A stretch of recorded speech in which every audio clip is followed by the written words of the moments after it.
할렐루야. 오늘 이 새벽에도 기도의 자리 가운데 나오신 우리 모든 성도님들을 주님의 이름으로 축복합니다. 하나님 오늘도 우리와 함께 하실 줄로 믿습니다. 다 함께 사도신경으로 우리의 신앙을 고백하며 목요일 새벽 기도회를 주님 앞에 드리겠습니다. 나는 전능하신 아버지 하나님 천지의 창조주를 믿습니다. 나는 그의 유일하신 아들 우리 주 예수 그리스도를 믿습니다. 그는 성령으로 잉태되어 동정녀 마리아에게서 나시고 본디오 빌라도에게 고난을 받아 십자가에 못 박혀 죽으시고 장사된 지 사흘 만에 죽은 자 가운데서 다시 살아나셨으며 하늘에 오르시어 전능하신 아버지 하나님 우편에 앉아 계시다가 거기로부터 살아있는 자와 죽은 자를 심판하러 오십니다. 나는 성령을 믿으며 거룩한 공교회와 성도의 교제와 죄를 용서받는 것과 몸의 부활과 영생을 믿습니다. 아멘. 다 함께 찬송가 523장입니다. 523장 함께 찬송하겠습니다.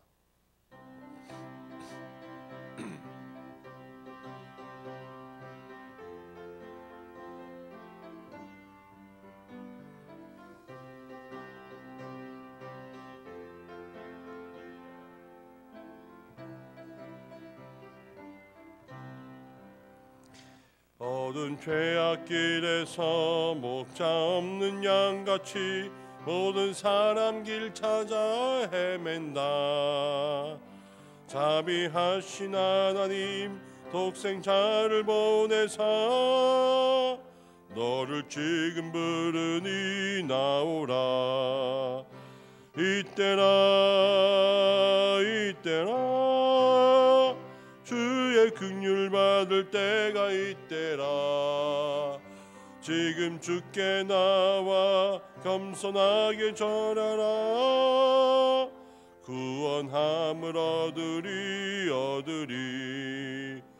험한 십자가 위에 달려 돌아가신 주 다시 살아나셨네 기쁘다.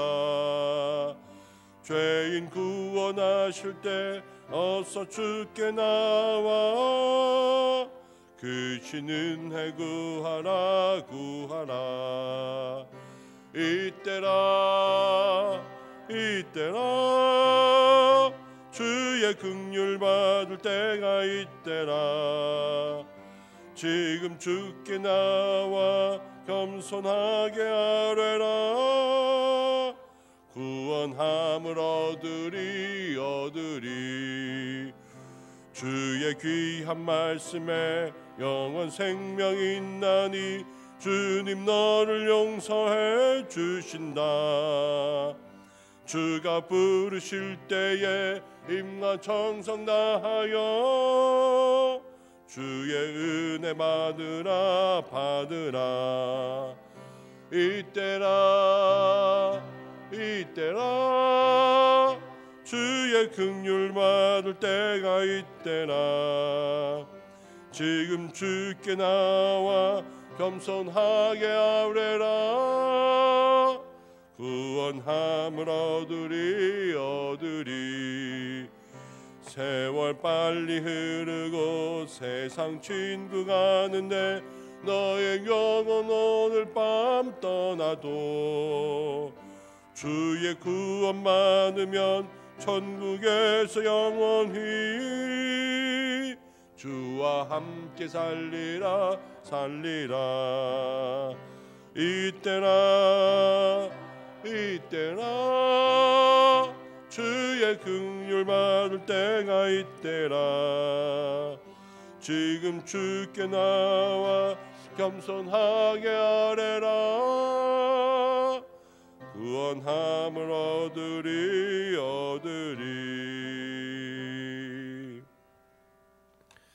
우리 개인의 신앙과 영적인 회복을 위한 기도를 하겠습니다.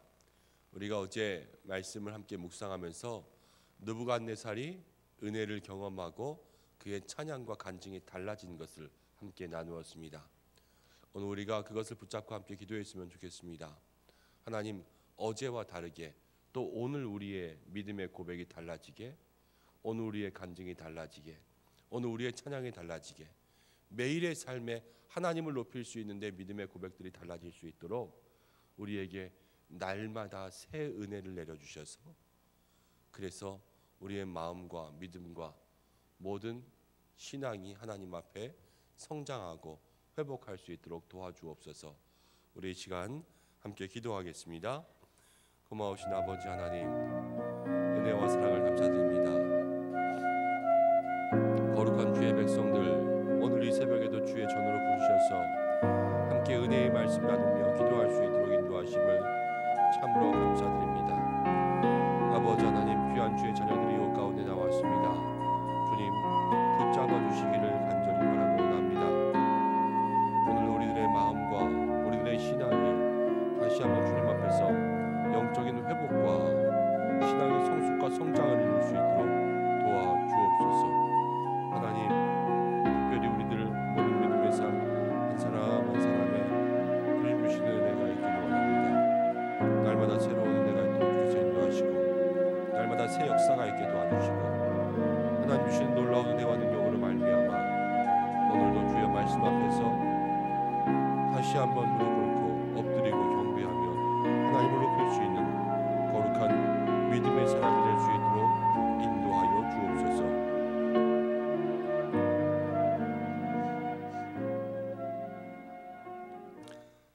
하나님 아버지, 오늘 이 새벽에도 거룩한 주의 백성들을 주의 전으로 불러주심을 참으로 감사합니다. 새벽을 깨우며 이 자리 가운데 나오게 인도하여 주셨으니 새벽에도 오시는 하나님의 놀라운 역사를 경험할 수 있도록 우리와 함께하여 주옵소서. 매일매일 새 은혜가 우리 가운데 있어야 할 줄로 압니다.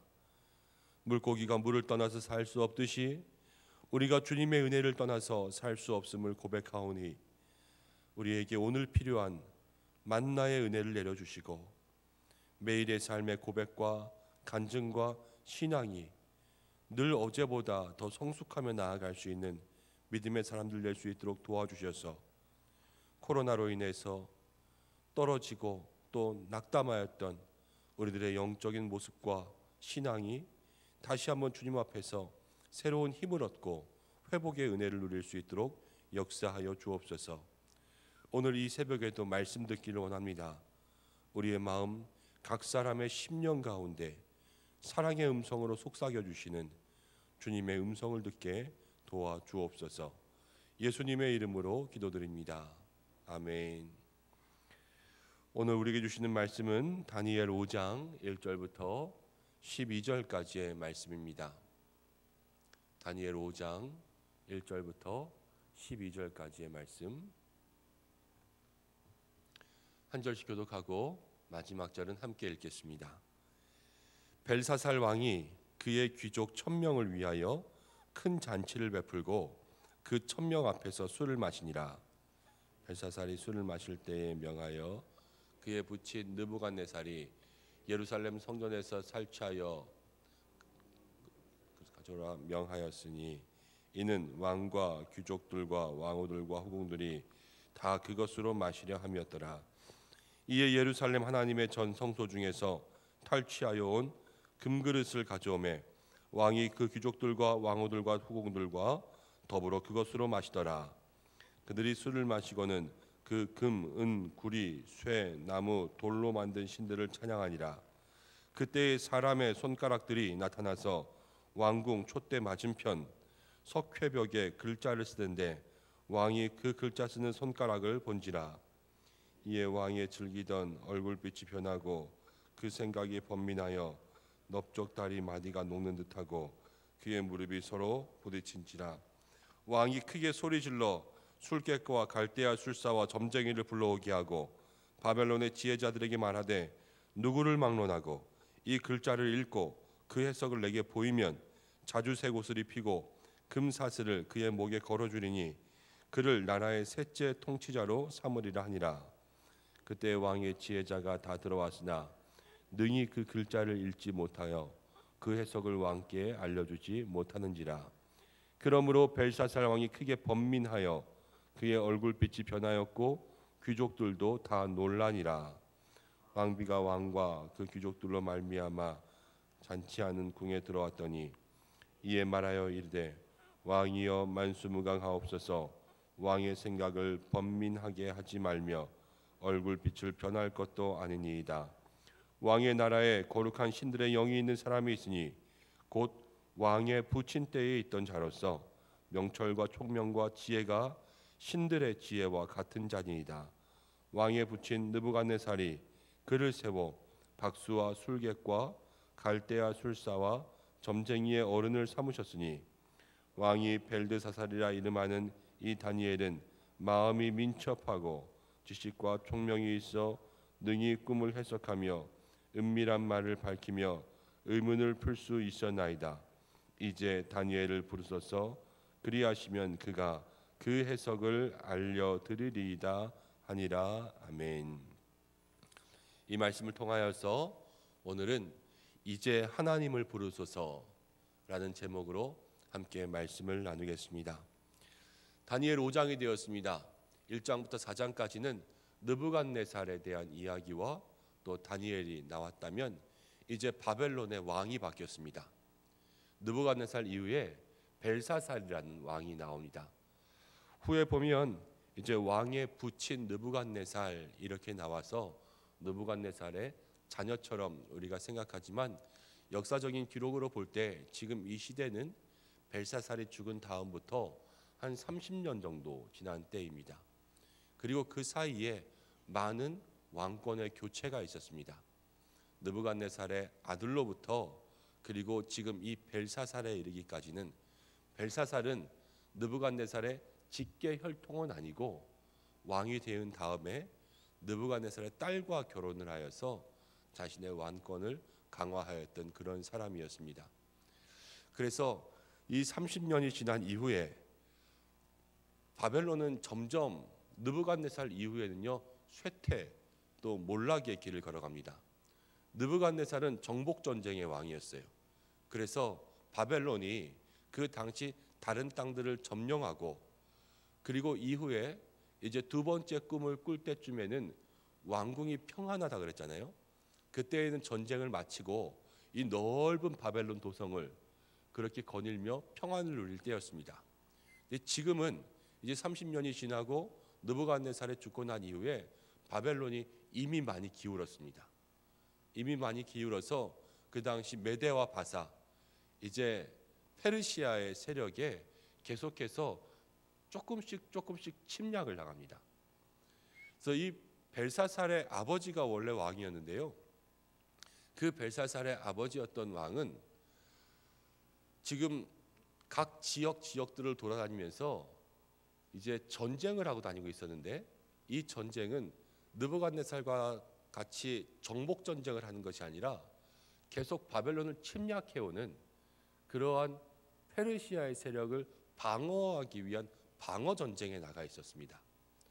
그러면서도 그 전쟁에서 전세가 많이 기울자 역사적으로 보면 나라로 돌아오지 못하고 먼 광야로 도망갔다 이렇게 기록되어 있습니다. 그 이후에 벨사살이 이제 국내를 다스리는 그러한 왕이 되었습니다.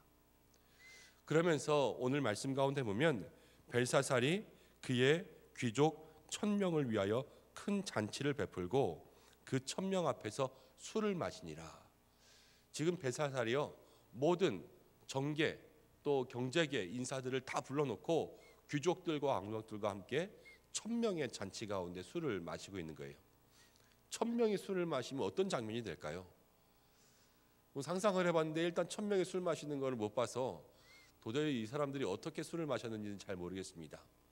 그렇지만 오늘 이 말씀을 통하여서 먼저 생각해 볼 것은 벨사살이 이렇게 귀족들과 함께 술을 마시며 타락과 또 음란한 곳에 있었을 때에 하나님 그에게 나타나신 것을 보면서 우리의 마음속에 먼저 이 말씀과 함께 술에 대한 문제를 생각해 보시기를 원합니다. 성도로서 믿음의 삶을 살 때요, 이 술의 문제는 꼭 해결하셔야 돼요. 성경을 보면 노아의 시대로부터 성경의 모든 순간순간 여러 가지 술에 대한 많은 이야기들이 있지만 성경이 결코 술을 좋게 기록해 놓은 적이 하나도 없습니다. 예수님 시대로 와볼까요? 초대교회로부터 지금까지 여러분 성경은요 늘 우리에게 술 취하지 말라 그럽니다. 에베소 교회, 고린도 교회, 골로새 교회, 다른 교회든 모든 교회들 가운데요 술 취하지 말라, 술 취하지 말라 서신서 가운데 이렇게 기록되어 있는 곳이 한두 곳이 아닙니다. 성경이 하나님의 백성들에게 성도들에게 주신 책이라고 할 때 성도들에게 있어서도 이 책에 술 취하지 말라는 것이 기록되어 있다는 것은 성도들도 술 문제에서 자유롭지 못하다라는 거예요. 근데 우리가 술에 대해서 너무 관대합니다. 남녀노소 할 거 없이 요즘에는 술이 무슨 분위기를 잡는 것이냐 모두가 다 이렇게 생각합니다. 한 잔 두 잔은 어때? 이렇게 생각하기도 하고요. 술 취하지 않으면 어때? 이렇게 생각할 때가 참 많이 있어요. 그렇지만 성경이요 분명 술에 대해서 기록해되어 있는 모든 구절들을 다 종합해 본다면 하나님 앞에서 거룩하고 순결함을 유지할 때 이 술은 분명히 방해가 돼요. 여기에 오늘 새벽 기도에 나오신 분들은 매일 새벽 기도에 나오시는 분들은 술과는 별로 상관이 없을 거라고 믿습니다. 그렇지만 우리 주변에 있는 모든 믿음의 성도들 또 영상을 통하여서 이 말씀을 접하게 되는 모든 믿음의 백성들이 정말로 하나님 앞에서 이 술에 대한 문제를 기도하고 변화를 받을 수 있는 이제 이 벨사살의 이 술의 문제를 보면서 우리의 삶에서 술을 멀리할 수 있는 그런 거룩하고 순결한 삶이 되시기를 주님의 이름으로 축복합니다. 이제 벨사살이 천명과 함께 술을 마시는 것은 약간 정치적인 의도가 있습니다. 그의 아버지가 전쟁 가운데 이미 광야로 도망가 버리고 페르시아는 점점 바벨론의 도성으로 공격해 왔습니다. 근데 바벨론의 도성을 공격해 왔어도요 그 당시 바벨론은 뭐라 그럴까 천의 요새였어요. 천의 요새. 유브라데스 강의 큰 물줄기를 이만한 성이 있었다면 이 성의 주변으로 흐르게 했습니다. 깊이 땅을 파고 그리고 물줄기를 흐르게 해서 아무도 그 강을 건널 수 없게 만들었습니다. 성을 공격할 수가 없는 거죠. 그리고 그 강을 이 성 가운데로 흐르게 했어요. 그래서 이 성 안에 서울의 한강처럼 그런 강이 흘러 들어가는 것입니다. 그래서 성 안에는요 그런 물줄기가 있고 성 밖의 물줄기에는 다른 사람들이 침략하지 못하게 강을 팠고 또 바벨론의 성벽은요 세 겹이 되어 있었어요. 세 겹. 그리고 이 성벽 그냥 세운 벽 위로 전차가 지나갈 수 있는 그 말이 끄는 수레 있잖아요. 그런 전차가 지나갈 수 있을 그 정도의 두께의 성벽을 세워놨다 그랬습니다. 그러니까 사실 아무도 침략하지 못하는 거예요. 이 벽을 뚫을 수 있는 무기가 그때에는 없었습니다. 그러니까 우리가 아무리 페르시아가 쳐들어와도 우리는 괜찮다. 이런 안심의 모습들을 보여주기 위해서 모든 정치적인 세력들을 다 불러서요. 그 가운데 잔치를 벌이고 있는 거예요. 지금 이 전쟁 중에. 그런데 그 잔치만 벌이는 것이 아니라 술을 마시며 2절 말씀 가운데 보니까 벨사살이 술을 마실 때 명하여서 그의 부친 느부갓네살이 예루살렘 성전에서 살취하여 온 금 은그릇을 가져오라 명하였으니 술 마시다가 갑자기 술잔으로 술 마시는 게 아니라요. 술잔을 내려놓고 야 저기 있잖아. 옛날에 우리 느부갓네살 왕이 예루살렘 점령했을 때 거기 성전에서 가져온 금그릇 있었어. 그거 다 가져와 봐. 이렇게 하는 겁니다. 그리고 이제 거기다 술 마시다. 성전에서 쓰던 물건들을 가지고 와서 거기다 술 마시자는 거예요. 여러분 왜 그렇습니까? 느부갓네살이요 이미 지금 술로 인하여서 그 마음들의 판단이 흐려지고 술을 마시니까 어떻게 돼요? 과시욕이 생기고 객기가 생기는 거예요. 지금 세상 말로 술 마시고 객기 부리고 있는 것입니다. 그래서 술을 멀리해야 된다는 거예요. 술로 인해서 음란과 과시와 탐욕 이런 것들이 생기며 성전의 것들을 가져와서 하나님에 대한 이야기들을 들었을 거예요. 다니엘에 대한 이야기들을 듣고 또 느부갓네살의 왕의 이야기들을 들으면 느부갓네살이 마지막에 하나님을 칭찬했던 그런 얘기들을 알고 있을 거예요. 그런데 그럼에도 불구하고 자신이 그 하나님에 대한 이야기들을 기억하지 않고 도리어 하나님을 섬기던 물건들을 가져와서 거기에 술을 마시며, 이제 4절 말씀에 보면 그들이 술을 마시고는 금, 은, 구리, 쇠, 나무, 돌로 만든 신들을 찬양하니라. 지금 자기들이 섬기는 신을 하나님의 성전 기물 가운데 있는 것들로 술을 마시면서 찬양하고 있었습니다. 이것을 보면 지금 벨사살과 다른 귀족들이 얼마나 큰 죄를 저지르고 있는가 생각할 수가 있습니다. 근데 그때 5절 말씀 함께 읽어보겠습니다. 5절 시작. 그때 사람들의 손가락이 나타나서 왕궁 촛대 맞은편 석회벽에 글자를 쓰는데 왕이 그 글자 쓰는 손가락을 본지라. 막 술 마시면서 자기네들의 신들을 노래하고 찬양하고 흥청망청 그렇게 고성방가하고 있을 때요, 왕이 봤는데 저쪽 촛대 맞은편 벽에, 석회벽에 손이 나타나서 글씨를 쓰고 있는 거예요. 글씨를. 바벨론은요, 자기네들의 역사의 중요한 기록들을 벽에다 새겨 놓았습니다. 그래서 벽에다가 문자로, 상형 문자로, 바벨론의 문자들로 이렇게 다 기록해서 새겨 놓는 거예요. 그런데 그 위에 손이 나타나서요, 글씨를 썼어요. 글씨를. 바벨론 왕이 그것을 보았습니다. 이 말을 가만히 생각해보고 묵상해보면요, 하나님이 얼마나 놀랍고 위대하신 분인가를 생각할 수가 있어요. 여기에 모든 것들을 빽빽하게 다 기록해놨어도 이 손, 하나님의 손이 나타나서 이 위에 글씨를 쓰기 시작하면요, 우리가 기록한 모든 것들은 다 사라지고 하나님의 역사만 남습니다. 하나님의 기록만이 보여지는 거예요. 우리의 삶이 우리가 행한 것이 중요한 것이 아니라 우리 속에 하나님 덮으신 역사가 더 중요한 줄로 믿습니다. 하나님이 우리의 인생을 덮으셔야 돼요. 하나님이 우리의 삶에 역사하셔서 내가 일한 것보다 더 크게 일하시는 주님의 능력이 있어야 되는 줄로 믿습니다. 근데 벨사살은 믿음의 사람이 아니었잖아요. 그것을 보고 어떻게 되냐면 6절 말씀 함께 읽어보겠습니다. 6절 시작. 이에 왕의 즐기던 얼굴빛이 변하고 그 생각이 번민하여 넓적다리 마디가 녹는 듯하고 그의 무릎이 서로 부딪힌지라. 벨사살이 이걸 보고 이제 놀랐어요. 무서운 거예요. 두려워서 떱니다. 번민하고 넓적다리 마디가 녹는 듯하고. 어떻게 하면 다리가 녹습니까? 우리는 맨날 살 빼니까 이렇게 좀 녹았으면 좋겠어요, 그렇죠? 그런데 이 벨사살은 지금 무서워서요, 그 무릎이 막 부딪히고 있습니다. 완전히 겁을 먹고 이렇게 두려워하고 있을 때에 이제 왕이 크게 소리 질러서 이 글자를 해석하고 읽고 해석하면 이 나라의 셋째 통치자로 삼으리라. 왜 셋째 통치자면요, 아버지 자기 이제 그 다음이에요. 이래서 셋째 통치자를 삼겠다 그랬습니다. 그런데 8절 말씀을 함께 보겠습니다. 8절 시작. 그때의 왕의 지혜자가 다 들어왔으나 능히 그 글자를 읽지 못하며 그 해석을 왕께 알려주지 못하는지라. 왕의 지혜자, 바벨론의 모든 학문들을 다 알고 있는 지혜자들이 다 왔지만 그 글을 읽지 못하고 해석을 알려주지 못했습니다. 그래서 벨사살 왕이 크게 번민하여서 그의 얼굴빛이 변하였고 귀족들도 다 놀랐습니다. 모든 지혜자가 다 와도요, 하나님께서 그 삶의 문제를 해결해 주지 않으면 여러분 해결이 안 되는 일이 있을 수 있습니다. 우리가 우리의 삶의 작은 문제들은요, 우리가 직접 해결하면 돼요. 감기 걸리면 여러분 감기약 사 드시면 되고, 좀 피곤할 때는 좀 일찍 누워서 자면 돼요.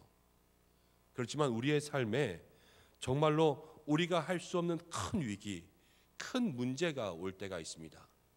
이때에는 하나님 역사해 주시지 않으면, 하나님께서 우리를 만져주시지 않으면 우리가 이 문제를 해결할 수 없다라는 것, 이 땅에 무엇으로도 해결할 수 없는 그런 문제가 있다라는 것을 늘 우리의 마음속에 간직하고 있어야 됩니다. 이러한 문제에 대해서 이제 성경은 무엇이라고 이야기하냐면 왕비가 10절 말씀에 이렇게 합니다. 왕비가, 이 왕비가 개역개정에서는 왕비라고 하지만 개역 한글에서는 태후라고 나옵니다. 어머니인 거죠. 저도 어머니라는 생각에 더 동의를 합니다. 그의 어머니가 나와서 이제 느부갓네살에 대해서 이야기하는 거예요. 왕의 나라에 다니엘이라고 하는 사람이 있습니다. 거룩한 신들의 영이 있고 지혜가 신들의 지혜와 같습니다. 왕의 부친 느부갓네살이 그를 모든 지혜자의 어른으로 삼았습니다. 그러면서요 12절 말씀 함께 읽겠습니다. 12절 시작. 왕이 벨드사살이라 이름하는 이 다니엘은 마음이 민첩하고 지식과 총명이 있어 능히 꿈을 해석하며 은밀한 말을 밝히며 의문을 풀 수 있었나이다. 이제 다니엘을 부르소서. 그리하시면 그가 그 해석을 알려드리리이다 하니라. 이 다니엘이 아직까지도 여러분 지금 이 바벨론의 모든 지혜자들의 어른이 되었습니다. 다니엘이 여러분 보세요. 느부갓네살도 그의 통치가 40년인가 됐어요. 그리고 이제 벨사살까지 4번이나 5번 정도의 왕이 바뀌었습니다. 느부갓네살로부터 벨사살까지 하면 아마 역사적인 기록으로는 총 6명의 왕이 있었을 거예요. 짧게든 길게든. 그런데 6명의 왕이 계속 바뀔 동안 다니엘은 바뀌지 않았어요. 왕이 바뀌면 사람이 바뀌어야 되잖아요. 정권이 바뀌면 그 정권에 사람이 들어와야 되잖아요. 박근혜의 사람이 들어오고 문재인의 사람이 들어오고 이렇게 대통령의 사람들이 또 세워지지 않습니까? 그러니까 또 문고리 몇 인방도 나오고 막 이랬던 거 아니에요. 그런데 정권이 바뀌어도요 다니엘은 지금까지 있었는데 지금까지 있었던 것뿐만이 아니라 그가 이 세월 동안 어떻게 되냐면요 마음이 민첩했어요. 이 바벨론에서 일하는 동안 나이가 들면 나이가 들수록 여러분 바벨론에서 다니엘은 마음이 민첩한 사람으로 평가를 누렸습니다. 제가 이 말씀을 묵상하다가 제 마음속에 많은 반성이 됐습니다. 우리는 매너리즘이라는 말을 씁니다. 조금 있으면 익숙해져요. 조금 있으면 익숙해지고 마음이 편안해집니다. 그렇지만 다니엘은 이 시간 동안 점점 마음이 민첩해서요 한결같이 지금까지도 청년의 때보다 더 나이가 들어 성숙했을 때에도 마음이 민첩하다라는 평가를 받았습니다. 우리의 삶이 이 신앙생활 속에서 마음이 민첩한 사람들 되시기를 바랍니다.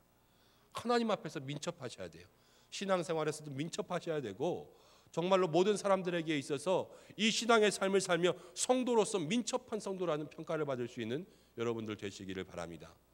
이제 벨사살과 그 왕비가 다니엘을 부르는 거예요. 뭐라고 말했냐면 이제 다니엘을 부르소서. 그리하시면 그가 해석을 알려드리리이다.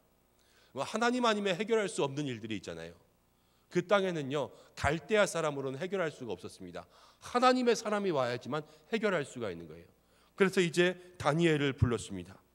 이제 당신이 성전 기물로 술 마시며 교만하며 덜덜 떨어서 그렇게 하나님을 무시하던 그러한 일들을 행했지만 이제는 다니엘을 불러서 당신이 무시하던 그 여호와의 성전 그 기물을 섬기던 그 나라 사람을 불러 이제 그 뜻을 들으라. 하나님을 부르소서. 이렇게 이야기하고 있는 것입니다.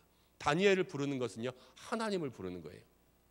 그리고 하나님 앞에 다시 그 은혜와 하나님의 능력을 경험하기 위해서 다니엘을 통해서 역사하시는 하나님을 만나게 되는 것입니다.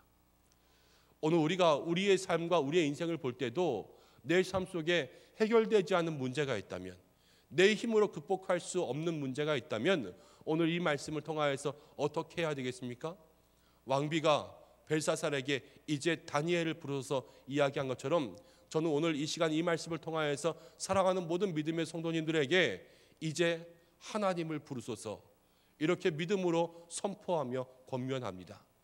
우리의 삶에 문제가 있다면요 이제는 하나님을 부르셔야 돼요. 갈대아 사람들을 부르는 것이 아니라 이제는 진정으로 하나님을 찾을 수 있는 우리 모든 은성의 성도님들 될 때 그 하나님의 귀한 역사가 우리의 삶에 충만하게 임할 줄로 믿습니다. 오늘 우리의 모든 삶의 문제를 하나님 앞으로 가져갈 수 있는 믿음의 사람들 되시기를 주님의 이름으로 축복합니다. 함께 기도하겠습니다. 하나님 아버지, 우리의 삶의 모든 문제를 하나님 앞에 내어놓기를 원합니다. 우리의 삶에 정말로 갈대아 모든 술사들과 지혜자들로 해결할 수 없는 그러한 문제들이 있습니다. 하나님 아니면 해결할 수 없고 하나님 아니면 풀 수 없는 이 모든 삶의 문제를 주님 앞에 내려놓사오니 주께서 역사하시고 응답하여 주셔서 하늘의 지혜와 하나님의 능력으로 우리의 삶 가운데 임하시며 우리의 삶의 모든 막힌 문제들을 풀어주시고 열어주시는 놀라운 은혜를 경험할 수 있도록 도와주옵소서. 하나님, 특별히 우리 모든 믿음의 성도들이 혹여라도 아직도 해결하지 못하고 있는 술의 문제가 있다면 하나님, 해결되기를 원합니다. 해결받기를 원합니다. 하나님, 우리는 할 수 없어도 이것이 우리가 할 수 없는 문제라면 이제 하나님을 부르소서. 하나님, 이 문제를 가지고도 주님 앞에 나아갈 수 있는 믿음의 사람들이 되기를 원합니다. 그래서 벨사살과 같이 음란과 과시와 객기와 탐욕에 그러한 실수를 저지르지 않게 하나님, 이 모든 음주와 또 술로부터 멀어질 수 있는 우리 은성의 거룩하고 순결한 백성들 될 수 있도록 인도하여 주옵소서. 사람의 모든 일은 하나님의 손이 나타나 덮으시면 그것이 끝나는 줄로 합니다. 우리의 인생이 하나님 덮으시는 손의 능력이 있기를 간절히 바라고 원합니다. 오늘 하나님, 두려움이 아니라 사모함과 기대함으로 그 손의 능력을 만나게 역사하여 주옵소서. 이 코로나 2단계 중에도 우리들의 모든 삶과 생업을 지켜주시고 특별히 한 사람 한 사람 오늘 주님 앞에 나와 기도하는 모든 제목에 주께서 응답하여 주옵소서. 우리들의 건강과 또 가정과 자녀를 지키시고 입시 가운데 있는 모든 자녀들 또 환우들을 주께서 지켜 주옵소서. 예수님의 이름으로 기도드립니다. 아멘. 주님 가르쳐 주신 기도로 예배를 마치겠습니다. 하늘에 계신 우리 아버지, 아버지의 이름을 거룩하게 하시며 아버지의 나라가 오게 하시며 아버지의 뜻이 하늘에서와 같이 땅에서도 이루어지게 하소서. 오늘 우리에게 일용할 양식을 주시고 우리가 우리에게 잘못한 사람을 용서하여 준 것 같이 우리 죄를 용서하여 주시고 우리를 시험에 빠지지 않게 하시고 악에서 구하소서. 나라와 권능과 영광이 영원히 아버지의 것입니다. 아멘. 우리 이 시간 함께 기도할 때에 오늘 말씀 붙잡고 함께 기도하시길 바랍니다. 하나님께서만이 해결하실 수 있는 이제는 하나님을 부르는 인생 되게 해달라고 여러분들 기도하시고, 오늘 목요일입니다. 가정과 자녀를 위해서 기도하시길 바랍니다. 입시생들과 하늘을 위해서 기도해 주시고 개인의 모든 기도의 제목으로 기도하시다가 자유롭게 하겠습니다. 다 같이 주님의 이름 한번 부르고 함께 주님 앞에 기도하며 나아갑니다. 주여, 아버지 하나님, 은혜와 사랑을 감사드립니다. 오늘 저희들 이 자리 가운데 나올 수 있도록 인도해 주시고 주여, 말씀을 들으며 주님 앞에 나아갈 수 있도록 인도하여 주심을 참으로 감사드립니다. 연약하고 부족한 저희들, 하나님 어쩌면 벨사살처럼 하나님 세상 가운데 음란과 과시와 탐욕 가운데 물들었던 저희들이 오늘도